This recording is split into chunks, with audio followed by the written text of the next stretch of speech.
Comment expliquer la crise financière de 2008?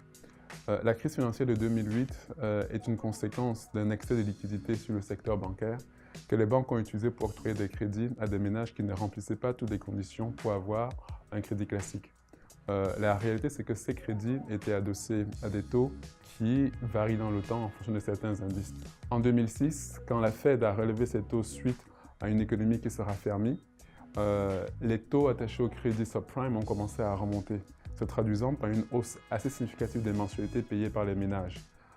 Dès lors, beaucoup de ménages n'ont pas été en capacité de rembourser leur crédit. Étant dans l'obligation de vendre leurs biens pour rembourser le crédit, ça se traduit par une baisse du prix de l'immobilier.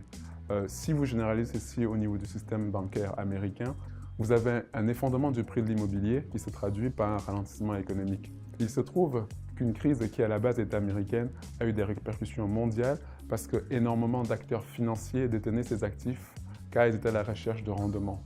Ce qui est intéressant en revanche, c'est que de cette crise, les régulateurs mondiaux ont tiré des conclusions qui se traduisent notamment par un raffermissement de la réglementation du secteur bancaire financier.